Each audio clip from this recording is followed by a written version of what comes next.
Hello बच्चों, मैं अनूप पाल आपके अपने यूट्यूब चैनल यूपी बोर्ड मंत्रा में केमिस्ट्री का आज हम लोग कुछ इम्पोर्टेंट टॉपिक पढ़ेंगे। जैसे गैसों की विलेयता को प्रभावित करने वाले कारक। ठीक है, बहुत ही इम्पोर्टेंट क्वेश्चन है जो अक्सर लगभग पूछ लिया जाता है। गैसों की विलेयता को प्रभावित करने वाले कारक कौन कौन होते हैं। ठीक है, सबसे पहले ये समझो कि गैसों की विलेयता यानी गैस को घोलना है। ठीक है, किसी द्रव में गैस घुलेगी यानी गैस होगी विलेय और कोई द्रव विलायक होगा। तो कौन सी गैस द्रव में आसानी से घुल जाएगी। ठीक है, कि कौन कौन सी कंडीशन हो सकती है कि गैसें द्रव में घुलेंगी, ज़्यादा घुलेंगी, कम घुलेंगी।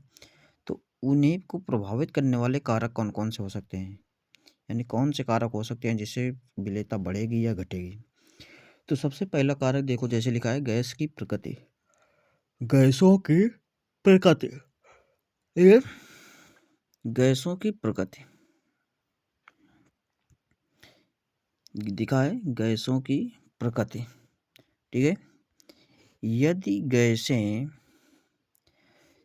गैसें विलायक से क्रिया करके यौगिक बना लेती हैं, जो गैसें विलायक से क्रिया करके यौगिक बना लेती हैं या विलायक में आयनीकृत हो जाती हैं। ठीक है, जैसे मान लो HCl हाइड्रोक्लोरिक अम्ल है, इसको जल में घोला जाता है। ठीक है, तो ये आयनित हो जाएगी H+ और Cl- में। ठीक है, अमोनिया जैसे घोली जाती है NH3। ठीक है, इसको जैसे जल में घोला जाएगा तो ये H2O के H+ से अपक्रिया करके NH4+ बना लेता है और साथ में OH- दे देता है। तो जो गैसें जल से अपक्रिया करके यौगिक बना लें या आयनीकृत हो जाएं, उनकी विलेयता अधिक होती है। ठीक है, वे विलायक में अधिक घुलनशील होती हैं। देखो लिखा है, वो विलायक में अधिक घुलनशील होती हैं। ठीक है, जैसे जैसे ammonia, HCl, HBr, SO2, CO2 आदि गैसें अधिक विलेय हैं। ठीक है, दूसरा अगला देखते हैं क्या है। वे गैसें जो विलायक के साथ अपक्रिया करके यौगिक नहीं बनाती, जो विलायक के साथ यौगिक अपक्रिया करके यौगिक नहीं बनाती, वे कम घुलनशील होती हैं। ठीक है, जैसे जल में हाइड्रोजन गैस मिला, तो जल में तो H2O फार्मूला होता है, उसमें हाइड्रोजन गैस की विलेयता बहुत ही कम होती है क्योंकि वो आयनित नहीं होती, अपक्रिया नहीं करती। ऑक्सीजन अपक्रिया नहीं करेगा, N2 आदि गैसें द्रवों में कम घुलनशील होती हैं। ठीक है, जिन गैसों के अवशोषण गुणांक अधिक होते हैं वे गैसें अधिक विलेय होती हैं। अवशोषण गुणांक का मतलब होता है कि घुलने की क्षमता। ठीक है, तो जिनका अवशोषण गुणांक जितना ज़्यादा होगा वो उतना ही अधिक विलेय होगी। तो सबसे ज़्यादा देखो NH4 सबसे, NH3 अमोनिया का दिया है जो सबसे ज़्यादा विलेय होती है, ये NH4 बना लेती है। HCl, SO2, H2S, CO2 और सबसे कम है O2। ठीक है, N2O2, C2H2 आदि की विलेयता एल्कोहल में अधिक विलेय होती है। ठीक है, देखो विलायक, ये पहली पॉइंट हो गई गैसों की प्रकृति से संबंधित। गैसों की प्रकृति में हमने क्या बताया कि जो गैसें विलायक से क्रिया करके यौगिक बना लेती हैं या विलायक में आयनीकृत हो जाती हैं, उनकी विलेयता अधिक होती है। और जो गैसें विलायक से अपक्रिया करके यौगिक नहीं बनाती, विद्रोह में कम घुलनशील होंगी। ठीक है, एक और, जिनका अवशोषण गुणांक जितना ही ज़्यादा होगा वो उतना ही अधिक विलेय होगी। जिन गैसों का अवशोषण गुणांक जितना अधिक होगा वो ये गैसें उतना ही अधिक विलेय होती हैं। ठीक है, उनका देखो कुछ उदाहरण दिया है कि कौन कौन सी गैसें अधिक घुलेंगी, कौन कौन सी कम घुलेंगी। दूसरा देखो, जैसे विलायक की प्रकृति, विलायक की प्रकृति। ठीक है, तो विलायक की प्रकृति कैसी है। विलायक ध्रुवीय गैसें ध्रुवीय विलायकों में अधिक घुलनशील होती हैं, वह अध्रुवीय विलायक में कम। इसका मतलब जो ध्रुवीय होंगी वो ध्रुवीय विलायक में अधिक घुलनशील होंगी और जो अध्रुवीय होंगी वो अध्रुवीय विलायक में अधिक घुलनशील होंगी। तो ध्रुवीय कौन कौन सी होती हैं। ध्रुवीय जिनमें क्या होता है कि धनायन और ऋणायन बनता है। क्या बनता है, धनायन और ऋणायन बनता है, वो ध्रुवीय हो जाती है। ठीक है, जैसे HCl देखा जाए, HCl HCl में क्या होता है, H और Cl के बीच में सिंगल बॉन्ड होता है, ठीक है। इसमें Cl की विद्युत ऋणात्मकता अधिक होती है, तो Cl क्या करता है, इस साझे के इलेक्ट्रॉनों को अपनी तरफ खींच लेता है, साझे के इलेक्ट्रॉनों को अपनी तरफ खींच लेता है, जिससे Cl पर आ जाता है आंशिक ऋणावेश और H पर आ जाता है आंशिक धनावेश, ठीक है। तो जब किसी यौगिक में अणुओं में उपस्थित जो परमाणु होते हैं उसमें धनायन और ऋणायन देखने को मिलते हैं, ठीक है। तो यही होते हैं आयनिक, यही ध्रुवीय हो जाते हैं, ये क्या हो जाते हैं, ध्रुवीय हो जाते हैं, ठीक है। तो जो ध्रुवीय होंगे वो ध्रुवीय विलायकों में अधिक घुलनशील होंगे। जैसे H2O, जल देखा जाए तो जल भी कैसा होता है, ध्रुवीय होता है, H2O। इसमें क्या होता है, H प्लस होता है और OH minus, H plus OH minus, तो ये भी कहीं ना कहीं ध्रुवीय है। और HCl में भी देखा हमने H प्लस और Cl माइनस, तो ये भी ध्रुवीय है, तो इसमें ये क्या होगा, आसानी से विलय हो जाएगा, ठीक है। आगे देखते हैं, जैसे ताप का प्रभाव। ताप के प्रभाव में जब किसी गैस को द्रव में घोला जाता है तो ऊष्मा मुक्त होती है, अतः गैसों के द्रव में विलेयता ऊष्मा क्षेपी अपक्रिया है, ठीक है। कैसी अपक्रिया है, ऊष्मा क्षेपी अपक्रिया है। इसका मतलब देखो, समझो कि जब किसी गैस को द्रव में घोला जाता है तो ऊष्मा मुक्त होती है, यानी जिनमें ऊष्मा बाहर निकलती है, ठीक है। जब किसी गैस को द्रव में घोलेंगे तो उनको हमको गर्म नहीं करना पड़ता, वहाँ से ऑटोमेटिक ऊष्मा बाहर निकलती है, ठीक है। तो इसमें गैसों की विलेयता ऊष्मा क्षेपी अपक्रिया होती है, ठीक है। घोला जाता है तो ऊष्मा मुक्त होती है, इसका मतलब जिसमें ऊष्मा मुक्त होगी, ठीक है, उनकी जो हो, यदि हम लोग ताप बढ़ाएं, ठीक है, ताप बढ़ाएं तो क्या होगा, विलेयता घटेगी, ठीक है। ताप बढ़ाने पर गैसों की विलेयता क्या होती है, घटती है। देखो सेकंड पॉइंट में लिखा भी हुआ है, अतः स्थिर दाब पर ताप बढ़ाने पर गैसों की विलेयता घटती है। ऊष्मा क्षेपी अपक्रियाओं में, यानी जिन अपक्रियाओं में ऊष्मा मुक्त होती है उन अपक्रियाओं का ताप बढ़ाने पर विलेयता घटती है, ठीक है। अधिकांश गैसें उन विलायक में उबालने पर लगभग पूर्णतया मुक्त कराया जा सकता है, लिखा है, पूर्णतः मुक्त कराया जा सकता है। कुछ गैसें जैसे H2, हीलियम ऐसी भी हैं जिन्हें घोलने पर ऊष्मा का अवशोषण होता है, यानी हमको ऊष्मा देना पड़ता है, और जिन अपक्रियाओं में हमको गैस घोलने के लिए ऊष्मा देना पड़ेगा उनकी विलेयता ताप बढ़ाने पर बढ़ती है, यानी जितना ही ताप बढ़ाओगे उतनी ही विलेयता उसकी बढ़ती चली जाएगी, ठीक है। और देखो अगला पॉइंट क्या है, विलायक में अन्य पदार्थों की उपस्थिति। यदि विलायक में कोई विद्युत अपघट्य व कार्बनिक पदार्थ आदि अन्य पदार्थ उपस्थित हो तो गैसों की द्रव में विलेयता घट जाती है, ठीक है। कोई विद्युत अपघट्य या कार्बनिक पदार्थ आदि पदार्थ उपस्थित होते हैं तो गैसों की विलेयता घट जाती है। दाब का क्या प्रभाव पड़ता है, देखो एक निश्चित ताप पर गैसों की विलेयता में दाब के प्रभाव के अध्ययन करने पर पाया जाता है कि दाब बढ़ाने पर गैसों की विलेयता बढ़ती है। यानी जैसे किसी एक पात्र में जैसे कि ये कोई पात्र ले लिया जाए, ठीक है। इसमें क्या करें, यहाँ पर हम लोग द्रव भर दें, यहाँ पर द्रव भर दें, ठीक है।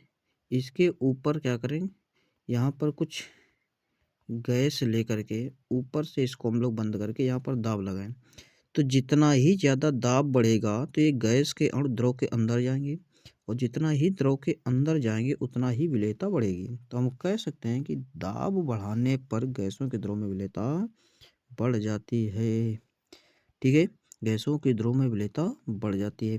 गैसों की विलेयता पर दाब के प्रभाव का मात्रात्मक संबंध हेनरी के नियम था, जिसे हेनरी का नियम कहते हैं। यानी गैसों के द्रव में विलेयता को स्पष्ट रूप से किसने समझाया था, तो हेनरी ने समझाया था, जिसे हम लोग हेनरी का नियम कहते हैं। हेनरी ने क्या बताया था कि स्थिर ताप पर किसी गैस की जो विलेयता होती है वो गैस के दाब के समानुपाती होती है, ठीक है। यानी कि जितना ज़्यादा दाब बढ़ेगा तो विलेयता भी उतनी ही बढ़ जाएगी, यानी दाब बढ़ाने पर विलेयता बढ़ती है, दाब बढ़ाने पर विलेयता बढ़ती है। जितना ज़्यादा दाब बढ़ेगा उसकी विलेयता भी उतनी ही अधिक होगी, और विलेयता को लिखा जाता है M और दाब को लिखा जाता है P। यानी कि M जो होता है वो समानुपाती होता है किसके, P के। समानुपाती का चिन्ह हटेगा तो कोई ना कोई कांस्टेंट आता है, तो यहाँ पर कांस्टेंट लिखा जाता है KH और क्या आ जाएगा P। यहाँ पर के एच क्या है, तो के एच है हेनरी स्थिरांक।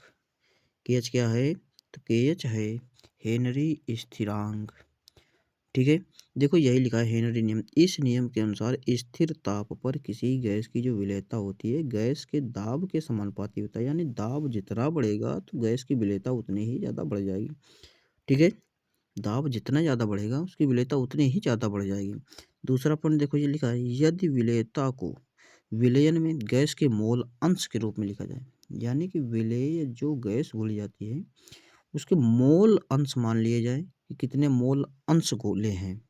ठीक है, तो हेनरी का नियम कहता है कि जो दाब होता है वो भी समानुपाती होता है किसके, एक्स गैस, यानी एक्स होता है मोल अंश यानी मोल प्रभाज के, किसके, गैस के, यानी गैस के जितने ज़्यादा मोल अंश हों घुलेंगे दाब उतना ही ज़्यादा लगाना पड़ेगा। यानी दाब जितना बढ़ता चला जाएगा गैस के मोल अंश उतने ही घुलते चले जाएंगे। ये देखो लिखा है पी समानुपाती एक्स गैस, जहाँ पर एक्स जानते हो क्या होता है, एक्स अभी हमने बताया है, एक्स है मोल अंश या मोल प्रभाज, यानी दाब जितना ही बढ़ जाएगा गैस के मोल उतने ही ज़्यादा द्रव में घुलते चले जाएंगे। ठीक है, तो यहाँ पर यदि ये हटाएंगे समानुपाती तो यहाँ पर भी कांस्टेंट के एच इंटू एक्स आ जाएगा। तो के एच बराबर क्या बन जाएगा, पी अपान एक्स गैस, पी अपान एक्स गैस। ठीक है, जहाँ पर के एच क्या होता है, हेनरी स्थिरांक होता है। देखो एक्स पी अपान के एच समीकरण से यहाँ पर देखो हेनरी समीकरण के अनुसार समीकरण से स्पष्ट होता है कि समान दाब पर गैसों की जो विलेयता होती है, समान दाब पर गैसों की जो विलेयता होती है हेनरी स्थिरांक के व्युत्क्रमानुपाती होती है। हेनरी स्थिरांक यानी के एच, हेनरी स्थिरांक यानी के एच के तो देखो बटे में लिखा है तो व्युत्क्रमानुपाती होगा, लेकिन दाब के समानुपाती होगा, क्योंकि दाब लिखा है सामने तो दाब के समानुपाती होती है। ठीक है, जिन गैसों का कि हेनरी स्थिरांक अधिक होंगे उनकी विलेयता कम होगी। हेनरी स्थिरांक क्योंकि व्युत्क्रमानुपाती में है तो हेनरी स्थिरांक जितना ज़्यादा होगा उसकी विलेयता उतनी ही कम हो जाएगी, और जिनके हेनरी स्थिरांक कम होते हैं उनकी विलेयता अधिक हो जाती है। ठीक है, आगे देखिए हेनरी नियम की कुछ सीमाएं हैं। यहाँ पर देखिए हेडिंग समझ में नहीं आ रही, लेकिन यहाँ पर है हेनरी नियम की सीमाएं। हेनरी नियम की हेनरी नियम की सीमाएं, हेनरी नियम की सीमाएं। ठीक है, हेनरी नियम की सीमाएं ये लिखी हुई हैं। हेनरी नियम की कौन कौन सी सीमाएं हैं उसको देखते हैं। तो पहले जैसे लिखा है दाब बहुत अधिक नहीं होना चाहिए। ठीक है, दाब यानी आवश्यकता से ज़्यादा नहीं लगाना चाहिए। दूसरा है ताप बहुत कम नहीं हो, ताप इतना बहुत कम नहीं होना चाहिए, यानी ताप बिल्कुल ठंडा नहीं होना चाहिए। गैसों की विलेयता विलायक में कम हो, गैसों की जो विलेयता है वो विलायक में कम हो, यानी गैस ऐसी ना लो जो कि विलायक में पहले ही से घुलनशील हो जाए, यानी पहले से ही घुल जाए। यदि पहले से ही कोई गैस द्रव में घुल जाएगी तो फिर दाब लगाने की आवश्यकता क्या है। ठीक है, तो ऐसी भी लेना है गैस जो कि कम घुलती हो, यानी उसकी विलेयता कम हो। दूसरा देखो लिखा है गैस की आणविक अवस्था द्रव व गैस दोनों विलायकों में समान हो, यानी गैसों की जो आणविक अवस्था है, ठीक है, वो द्रव व गैस दोनों विलायकों में समान हो। ठीक, तो ये हैं कुछ हेनरी नियम की सीमाएं। और हेनरी नियम के कुछ अनुप्रयोग, हेनरी नियम के 3 अनुप्रयोग हैं जिनको आपको हमेशा याद रखना है। तो पहला होता है जैसे कोल्ड ड्रिंक, ठीक है, कोल्ड ड्रिंक, शीतल पेय अथवा सोडा वाटर। ठीक है, सोडा वाटर में क्या होता है कि बॉटल होता है उसमें CO2 गैस मिलाया जाता है। ठीक है, तो जैसे देखिए कि ये बॉटल होती है, एक ये बॉटल है, ठीक है, इसमें यहाँ पर लिक्विड भरा होता है कोल्ड ड्रिंक। ठीक है, अब यहाँ पर इसमें CO2 होती है, यहाँ पर ऊपर क्या होती है, CO2 होती है। अब यहाँ पर जब इसमें ढक्कन बंद किया जाता है तो ढक्कन अत्यधिक दाब के साथ बंद किया जाता है। ठीक है, ढक्कन अत्यधिक दाब के साथ बंद किया जाता है जिससे CO2 गैस की विलेयता बढ़ जाती है। ठीक है, और CO2 जितना ज़्यादा इसमें विलेय होता है कोल्ड ड्रिंक उतना ही अच्छा होता है पीने में। ठीक है, उसका स्वाद उतना ही अच्छा होता है। तो पहला कारण क्या है कि देखो जैसे कोल्ड ड्रिंक या शीतल पेय पदार्थों में जो ढक्कन है वो अत्यधिक दाब के साथ बंद किया जाता है। अत्यधिक दाब के साथ बंद किया जाता है जिससे CO2 की विलेयता क्या होती है द्रव में बढ़ जाती है। ठीक है, CO2 की विलेयता द्रव में बढ़ जाती है। तो पहला अनुप्रयोग तो देखो यही लिखा होगा, शीतल पेय अथवा पेय वाटर में CO2 की विलेयता बढ़ाने के लिए बोतल को उच्च दाब पर बंद किया जाता है। ठीक है, बोतल को उच्च दाब पर बंद किया जाता है। ठीक है, दूसरा देखते हैं, जैसे गोताखोर, गोताखोर देखा होगा जैसे गोताखोर जब समुद्र के अंदर जाते हैं, गोताखोर जब समुद्र के अंदर जाते हैं तो यहाँ पर एक सिलेंडर साथ में लेकर के जाते हैं। यहाँ पर क्या लेकर के जाते हैं कि सिलेंडर साथ में लेकर के जाते हैं। तो सिलेंडर में जब से गैस ले जाते हैं तो यानी नॉर्मल गैस लेकर के जाएंगे तो जैसे जब वो समुद्र में जाएंगे, ठीक है, तो ये जैसे जैसे जब समुद्र में जाएंगे तो जाने से क्या होगा कि इनका दबाव बढ़ेगा। जब ये समुद्र के अंदर जाएंगे तो समुद्र के अंदर जाने से क्या होगा कि इनका दबाव बढ़ेगा। इनका यहाँ के क्योंकि पानी ही पानी पानी ही पानी होगा, तो जब दाब बढ़ेगा तो जो सिलेंडर में जो गैस लिए हैं इसकी विलेयता क्या होगी, यहाँ से गैस इनके द्रव में ज़्यादा ज़्यादा घुल जाएगी। तो जब द्रव में गैस ज़्यादा घुल जाएगी तो पता होगा कि वायु में ऑक्सीजन भी होती है, नाइट्रोजन भी होती है, हीलियम भी होती है, सारी गैसें मौजूद होती हैं। ऑक्सीजन तो 21% है, ठीक है, नाइट्रोजन 78% है। तो नाइट्रोजन जैसे नॉर्मल कंडीशन में होती है, यहाँ पर जो वातावरण में उसकी विलेयता बहुत ज़्यादा होती है, विलेयता ज़्यादा होती है तो नाइट्रोजन तो वायु के शरीर के अंदर जाती है लेकिन वो शरीर में घुलती नहीं है। ठीक है, वो केवल ब्लड हमारा एक ऑक्सीजन को ही घोलता है। लेकिन जब दाब बढ़ेगा तो विलेयता बढ़ेगी। तो यहाँ पर नाइट्रोजन की विलेयता, नाइट्रोजन क्या होती है घुलना चालू कर देती है। जैसे जैसे जैसे जैसे दाब नीचे जाएंगे तो दाब बढ़ेगा तो नाइट्रोजन जब ब्लड के अंदर घुलना शुरू हो जाएगी तो तब तक तो कोई दिक्कत नहीं है। लेकिन जब ये व्यक्ति ऊपर आना चाहेगा तो जब ऊपर आना चाहेगा तो जब पानी के ऊपर आएगा तो ऊपर आने पर क्या होगा कि दाब घटेगा। जब दाब घटेगा तो नाइट्रोजन गैस बाहर निकलना चाहेगी। ठीक है, नाइट्रोजन गैस बाहर निकलना चाहेगी क्योंकि दाब घटेगा तो विलेयता घटेगी। तो नाइट्रोजन गैस ब्लड से बाहर निकलना चाहेगी। तो जब बाहर निकलना चाहेगी तो नसों में क्या होगा, दर्द होगा बहुत ज़्यादा। वे नसों में दर्द होगा तो तो जिससे व्यक्ति को बहु मौत भी हो सकती है। ठीक है, बहुत ज़्यादा दिक्कत होगी। और इस बीमारी को यानी इस समस्या को बोलते हैं हम लोग बैंड, क्या बोलते हैं, बैंड की समस्या बोलते हैं। देखो यही लिखा होगा कि गहरे समुद्र में गोताखोरों को उच्च दाब की वायु में श्वास लेना पड़ता है। अतः उच्च दाब पर वायु की उपस्थिति N2 और O2 की ब्लड में विलेयता अधिक हो जाती है।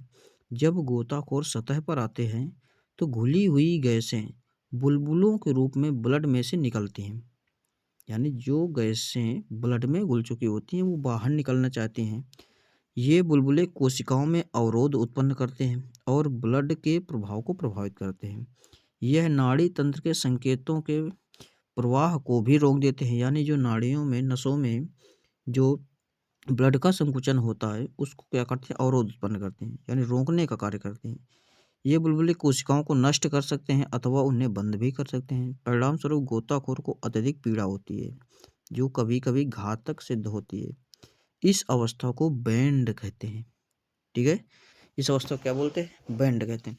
अतः गोताखोर जब समुद्र के अंदर जाएगा तो वहाँ पर क्या कर देता है, हीलियम की मात्रा को बढ़ा देता है क्योंकि हीलियम की जो विलेयता होती है वो बहुत ही ज़्यादा होती है।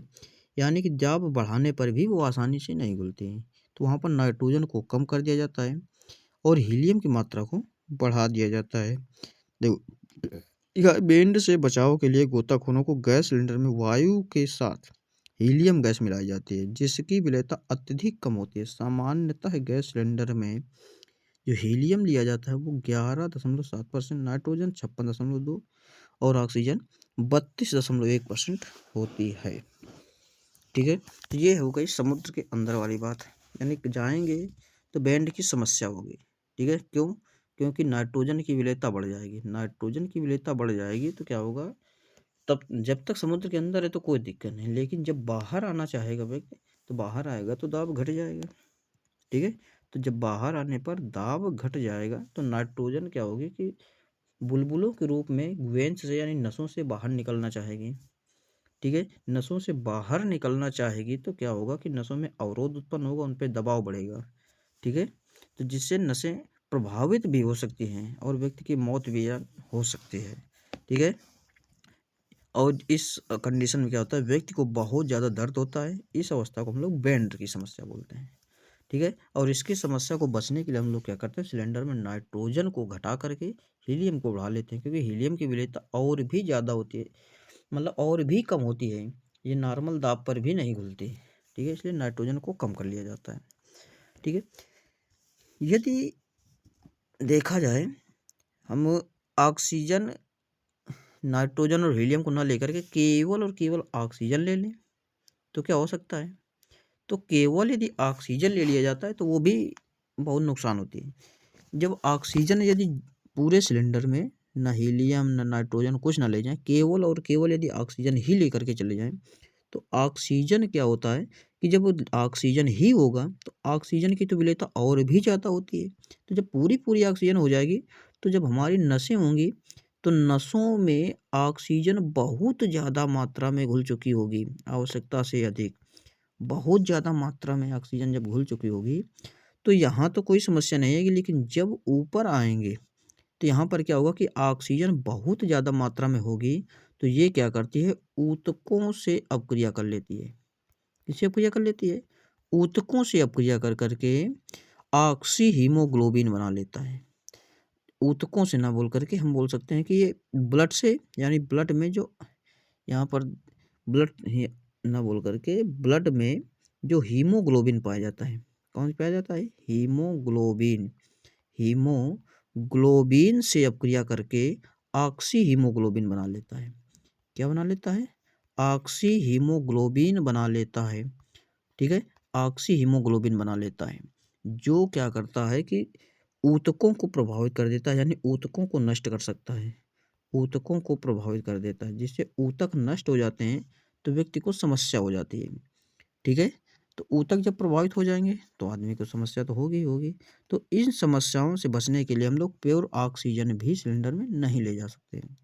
ठीक है, तीसरा इसका अनुप्रयोग क्या है, तो जैसे अत्यधिक ऊंचाई पर जाने जाएं, ज़्यादा ऊंचाई पर बढ़ते चले जाएं तो क्या होगा, वायुमंडलीय दबाव घटेगा। तो जब वायुमंडलीय का दबाव घटेगा तो यहाँ पर जहाँ पर हम लोग रहते हैं वहाँ पर एक वायुमंडलीय दाब है।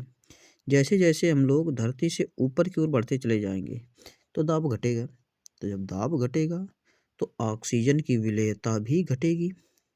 ठीक है, तो ऑक्सीजन की जब विलेयता घट जाएगी तो क्या होगा, हमारे शरीर में ऑक्सीजन की कमी हो जाएगी। ठीक है, ऑक्सीजन की जब कमी हो जाएगी तो हमारी सोचने की क्षमता, समझने की क्षमता और कम हो जाएगी और हमको चक्कर जैसे आने लगेंगे, आदमी हो सकता है मूर्छित भी हो जाए, गिर जाए। ठीक है, तो इस समस्या को हम लोग एनोक्सिया बोलते हैं। क्या बोलते हैं? एनोक्सिया। ठीक है, क्या बोलते हैं? एनोक्सिया बोला जाता है। तो यही देखो लिखा है, अधिक ऊंचाई वाले स्थानों पर O2 का आंशिक दाब कम हो जाता है, अर्थात O2 की सांद्रता कम हो जाती है। अतः पर्वतारोहियों एवं अधिक ऊंचाई पर रहने वाले व्यक्तियों में O2 की कमी के कारण शरीर कमजोर होने लगता है और उनकी सोचने की क्षमता कम हो जाती है। इन लक्षणों को एनोक्सिया कहते हैं। इन लक्षणों को एनोक्सिया कहते हैं। ठीक है,